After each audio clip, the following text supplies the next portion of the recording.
नमस्कार बंधुगण आज आम श्रेणी नवमर अंकन 6A विषय रे पढ़ा।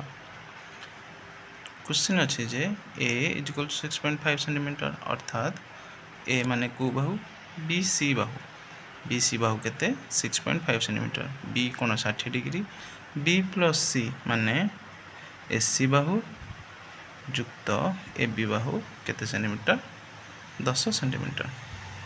तेबे रफ टी अंकन करदे रफ टी अंकन कर सारा पर अंकन करने प्रथम आम बी आउ सी बाहु नहीं जावा केते सेंटीमीटर 6.5 सेंटीमीटर। तापर आमको दत्त अच्छी जे ए बी बाहु एवं ए सी बाहु मिसी केते 10 सेंटीमीटर। तेबे आम कौन करबा बी बिंदु ठारू डी 10 सेंटीमीटर अंकन करबा। अंकन कले सी एवं डी की जोग करदे जोग कर सारी सी एवं डी को समद्विखंड कले ताहा बी डी बाहु को जो बिंदु दे छेद कर आमर ए बिंदु एबे ए सी की जोग करदे जोग कले आम त्रिभुज ए बी सी पाइबा।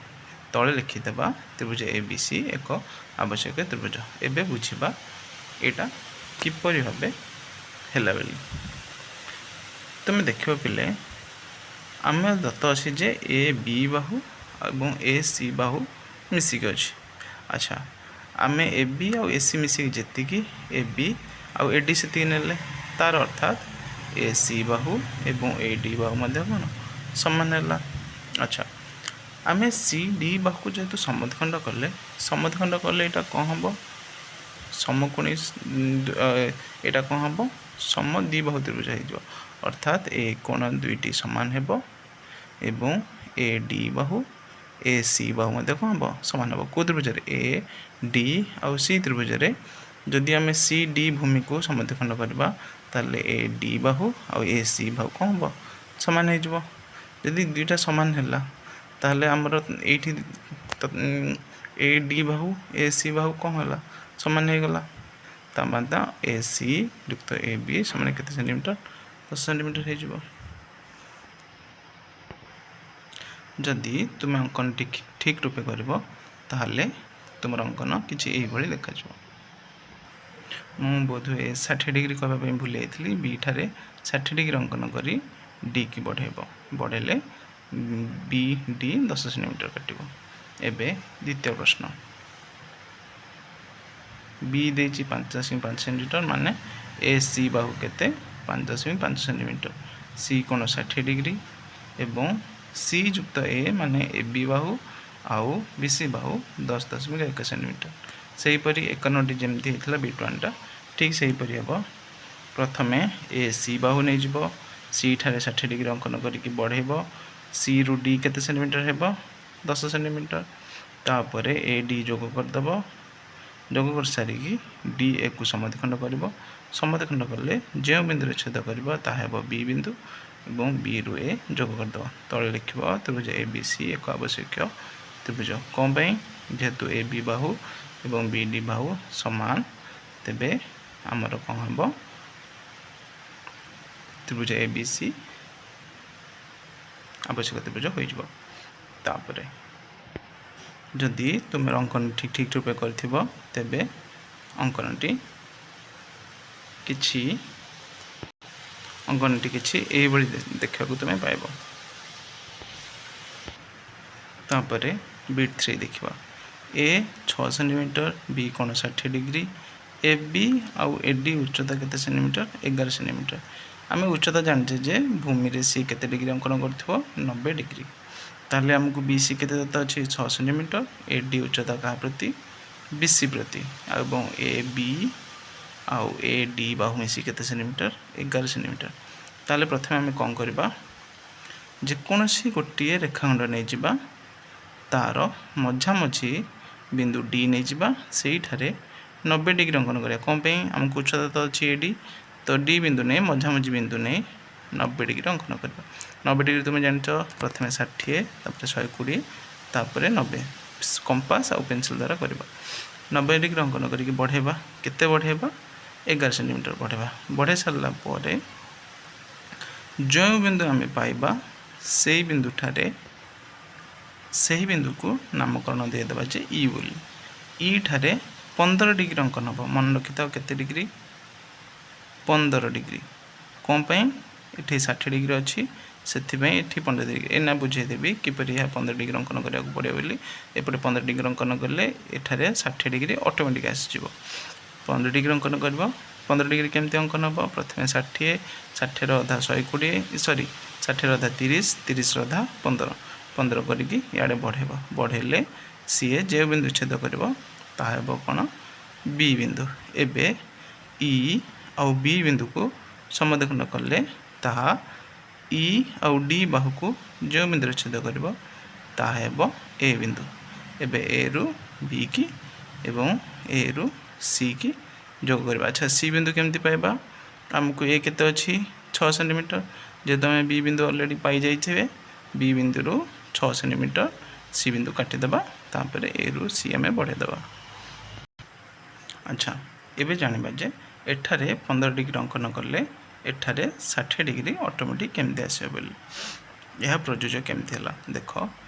ତ୍ରିଭୁଜ ଇ ବି ଆଉ ଡି, ଯେଉଁ ତ୍ରିଭୁଜଟା ହାଇଲାଇଟ୍ ହେଇଛି ସେଗୁଡ଼ିକ ଆମେ ଦେଖୁଥାଉ।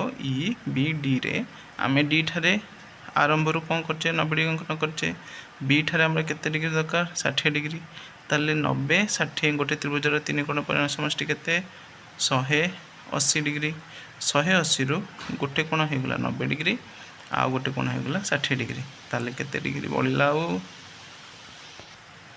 ଟିକେ ଭୁଲ କହିଦେଲି, ଏଇଟା 90 ଡିଗ୍ରୀ, ଏଇ କୋଣଟା 60 ଡିଗ୍ରୀ ଆମର ଅଟୋମେଟିକ୍ ଆସିବ। ଏଇ ଯେଉଁ କୋଣଟା ଏଇଟା ଆସିଯିବ ଆମର 15 ଡିଗ୍ରୀ। କେମିତି ହେଉଛି ମୁଁ ବୁଝେଇ ଦେଉଛି ଦେଖ। ଆମେ ଏଠି 15 ଡିଗ୍ରୀ ଅଙ୍କନ କଲେ, ଏଠି ଅଲରେଡ଼ି 90 ଡିଗ୍ରୀ ଆରମ୍ଭରୁ ଅଙ୍କନ କରିଛେ। ତେବେ ଏଇଟା କେତେ ଡିଗ୍ରୀ ହେଇଯିବ? 75 ଡିଗ୍ରୀ। କାହିଁକି ନା ତ୍ରିଭୁଜ 3 କୋଣ ପରିମାଣ ସମଷ୍ଟି 180 ଡିଗ୍ରୀ, ଆମେ 90 ଡିଗ୍ରୀ ଅଙ୍କନ କରିଛେ। ଏଠି 15 ଡିଗ୍ରୀ ଅଙ୍କନ କଲେ ଯେଉଁ ତ୍ରିଭୁଜଟି ହାଇଲାଇଟ୍ ହେଇଛି ଇ ବି ଆଉ ଡି ତ୍ରିଭୁଜରେ ଯଦି ଏଠି 15 ଡିଗ୍ରୀ ଅଙ୍କନ କରିବା ତାହେଲେ এই কোণটি কেতে হব? 75 ডিগ্রি। আচ্ছা, এবে এ বি বাহু দেখ। যদি আমি এইটাকে সমদ্বিখণ্ড কলে তাহলে এই কোণ সমান হয়ে যাব। কোণ পাই? এ বি ই ত্রিভুজরে ই আউ বি কি সমদ্বিখণ্ড কলে তাহলে କ'ଣ ହେବ? এই কোণ ଆଉ এই কোণ যদি এটি 15 ডিগ্রি হব, এটি মধ্যে 15 ডিগ্রি আসিଯିବ অটোমেটিক, কারণ ইয়ে সমদ্বিবাহু ত্রিভুজ হয়ে তাহলে এটি যদি 15 ডিগ্রি তাহলে এটি অটোমেটিক 60 ডিগ্রি আসিଯିବ। বুঝিপারিল? তলে ত্রিভুজ এবিসি এক আবশ্যক ত্রিভুজ। যদি তুমি অঙ্কন ঠিক রূপে করিথিব তেবে এইপরি তোমার অঙ্কন দেখাଯିବ। দেখ এখানে মু বড় বড় অক্ষরে লেখা আছে। এটি কেতে ডিগ্রি আসব? 60 ডিগ্রি। এইটা সমদ্বিবাহু ত্রিভুজ হয়ে কোটা এ ই বি। সমদ্বিবাহু ত্রিভুজরে এপটে 15 ডিগ্রি সেপটে 15 ডিগ্রি আসিগলা। এটা 90 ডিগ্রি অছি, সেটি 15 ডিগ্রি অঙ্কন করা হয়েছিল। এই টোটালটা অটোমেটিক কেতে আসিଯିବ? 75। এই সমদ্বিবাহু ত্রিভুজরে ইয়ে 15 ইয়ে 15, তাহলে এটি অটোমেটিক কেতে আসিଯିବ? এই টিকে নাকু যে অছি এটা 60 ডিগ্রি আসিଯିବ। বিট 3D যেপরি হয়েছিল বিট 4 ମଧ୍ୟ ସେହିପରି ହେବ। କ'ଣ ଦେଇଛି? বি ଦେଇଛି 5.7 সেন্টিমিଟর, সি ଦେଇଛି 60 ডিগ্রি, বিসি ଆଉ বিই উচ্চতা ଦେଇଛି 10.7 সেন্টিমিটর। তাহলে କ'ଣ କରିବା? ମନ ଇଚ୍ଛା ଗୋଟେ ରେଖାଖଣ୍ଡ ନେଇଯିବା, ତାର ଠିକ୍ ମଝାମଝି ଗୋଟେ ବିନ୍ଦୁ ନେଇଯିବା ଇ, ସେଠାରୁ 90 ଡିଗ୍ରୀ ଅଙ୍କନ କରିବା କମ୍ପାସ ଆଉ ପେନସିଲ ମାଧ୍ୟମରେ। ତାକୁ ବଢ଼େଇବା କେତେ ସେଣ୍ଟିମିଟର? 10.7 ସେଣ୍ଟିମିଟର। 10.7 ସେଣ୍ଟିମିଟର ଅଙ୍କନ କରି ଯେହେତୁ 60 ଡିଗ୍ରୀ ଅଛି ତ ଆମର କେତେ ଡିଗ୍ରୀ ଅଙ୍କନ କଲେ ହୋଇଯିବ? 15 ডিগ্রি অঙ্কন করলে হয়ে যাব। তাহলে এইটি কম করবা? 15 ডিগ্রি অঙ্কন করবা। 15 ডিগ্রি অঙ্কন করিকি আড়ে বড়াইবা। যে বিন্দু ছেদ কলা তার নাম দেওয়া সি।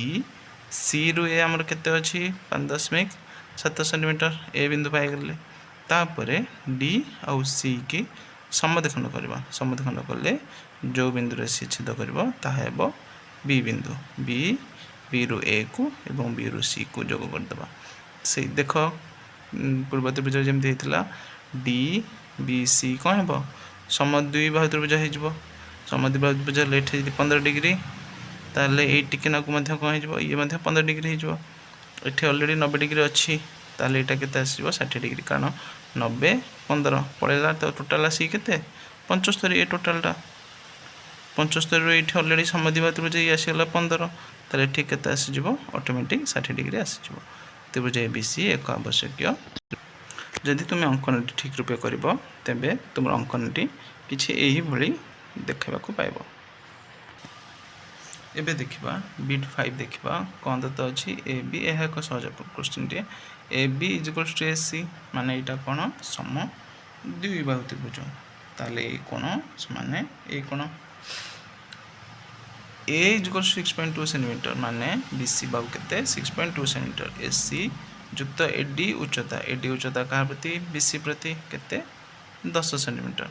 अच्छा एसी जहाँ ए बी से तो सहज है अंकनटी प्रथमे बी सी नहीं जावा 6.2 सेंटीमीटर तापरे बी सी को आम ये 90 डिग्री अंकन करवानी सीधा कौन करवा ना समद्विखंड करदे समद्विखंड करिकी जेहेतु ए बी सी एक समद्विबाहु त्रिभुज बी सी की समद्विखंड करिकी बढ़ेबा बढ़े सारा पर ए बिंदु डी ठारू ई बिंदु केते काटिबा 10 सेंटीमीटर कंपास रे काटिबा काटी सारा पर ई रु सी की जोग करबा ई सी की पुनी समद्विखंड करबा ई सी की समद्विखंड करबा सी ई आउ डी को जो बाहर छेद करबो तार नाम हेबो ए तापरे ए को बी को एवं ए रु सी की जोग करदबा तळे ए बी सी एक आवश्यक सम द्विबाहु त्रिभुज बोली लिखाबो। जदि तुम अंकन ठीक रूपे कर तुम अंकन किसी ये देखा तुम्हें पाइब। एबे बिट 6 देखा बी कोण दे 90 डिग्री ए बी समान बी सी एवं ए बी आउ एस सी मिसी के 10.3 सेंटीमीटर ताले ये कौन समकोणी सम द्विबाहु त्रिभुज ताले अंकन केमती करबा बी रु डी अंकन करबा केते अंकन करबा 10.3 सेंटीमीटर अंकन करबा अंकन कर सारा पर बी ठारे 90 डिग्री अंकन करके बढ़ेबा बढ़े सारा पर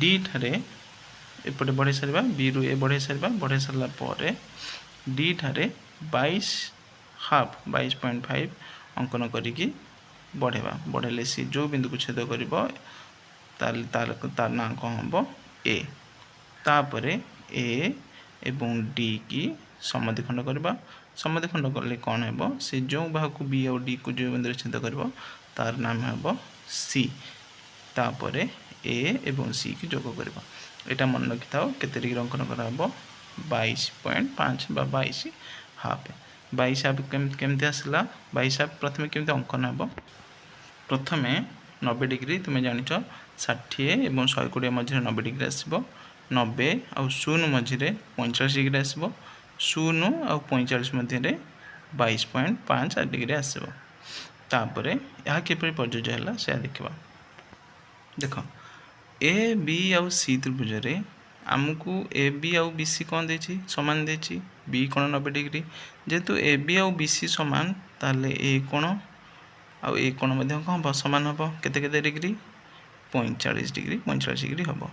अच्छा जदि सी कोण ये 45 डिग्री है ताहले आर बहिस्थ कोणटी केते हम 135 डिग्री सो ये जब 135 डिग्री आम पाइले ए सी डी त्रिभुज जो हाइलाइट होती देख से त्रिभुज में जदि ए कोणटा जब 135 डिग्री हम सी बहिस्थ कोणटी जदि 135 डिग्री है यहाँ कौन समद्विबाहु त्रिभुज कारण आम कौन करचे ए आउ डी की समद्विखंड करचे भूमि की समद्विखंड करचे सी बिंदु पाइबा जदि समद्विखंड करचे ताहले ए कोण एवं ए कोण समान रहिबो एठे जदि 22 डिग्री अधा अंकन करबा एठे जदि 22 डिग्री अधा अंकन करबा ताहले एठे कोन आसीबो 135 डिग्री आसीबो एठे जदि 135 डिग्री आसीबो ताहले ये कोन हबो 45 डिग्री आउ ये 45 डिग्री ऑटोमेटिक हो जिवो बुझि परलो तो एठे जदि खाली आम 22 डिग्री अंकन बढ़ेबा बढ़े की समद्विखंड करबा समद्विखंड करले ऑटोमेटिक आम एपटे 22 डिग्री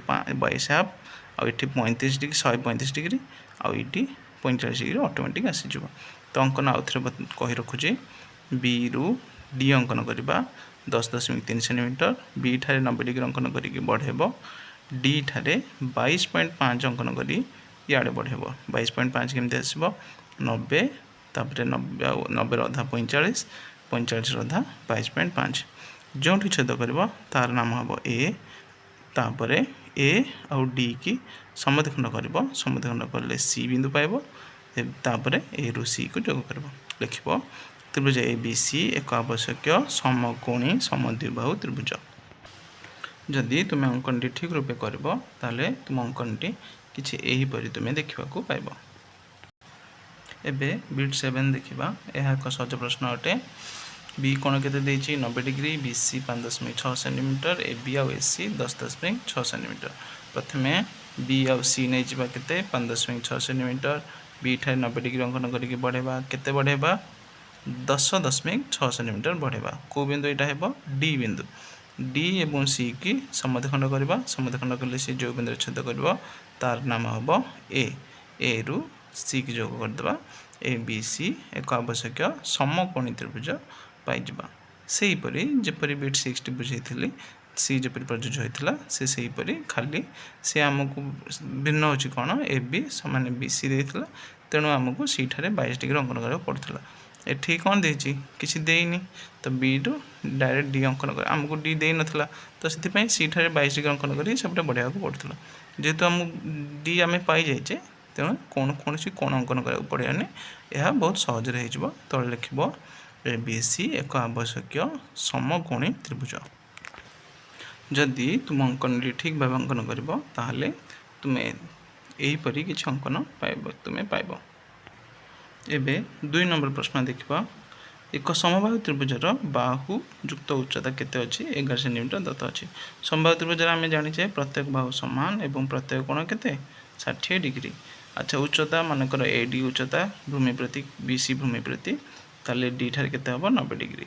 ताले प्रथमे कोन करबा मन इच्छा गोटे रेखाखंड नहीं जिबा तार मझामझी गोटे बिंदु नहीं सेठा 90 डिग्री अंकन करबा सेठारु 90 डिग्री बढ़ेबा केते सेंटीमीटर बढ़ेबा 11 सेंटीमीटर बढ़ेबा तार ना दे देबा ई तापरे ई ठारु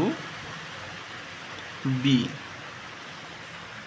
ई ठारु बी पाइबा आमे ई ठारे 15 डिग्री अंकन करबा 15 डिग्री केमती 60 60 अधा 30 30 अधा 15 डिग्री अंकन कर आड़े बढ़ेबा बढ़े सारे कोई बिंदु पाइबा बी बिंदु पाई सारा पर ई आउ बी की समद्विखंड कले आमे को बिंदु पाइबा ए बिंदु रु तापर बी बिंदु ए बिंदु रु सी बिंदु आमे जोग करा केमती ए रु बी जेतिकी सेतिकी कंपास माप नहीं ए रु सी एपटे काटिदेबा ताले ए बी सी एक आवश्यक समबाहु त्रिभुज पाइबा। किपरि देख यही जदि ई बी आउ ए त्रिभुज ये जदि 15 डिग्री ताले ये मध्य केते हबो 15 डिग्री हबो आमे ऑलरेडी देख। अच्छा आ थरे देख ई बी आउ डी ई बी डी त्रिभुज डी ठारे केते अछि 90 एठी केते हला 15 ताले ए टोटल टाइम से केते हबो 75। अच्छा ई बी आउ ए त्रिभुज एटा समद्विबाहु त्रिभुज ताले ए कोण केते हबो जोटा में 15 डिग्री अंकन करछे कि केते आसी जबो 15 डिग्री हेले एठी ऑटोमेटिक 60 डिग्री आसी जबो यह एक प्रयोज्य हो जबो प्रयोज्य हमर प्रश्न सह हो जबो ताले कोन लेखा तळे ए बी सी एक आवश्यक समबाहु त्रिभुज। जदि तुम्हें अंकन ठीक रूपे कर तुम अंकन किसी ये देखा तुम्हें पाइब। यहीपरि आउ वीडियो तुम्हें जदि चाहूच दयाकोरी कमेंट लिख।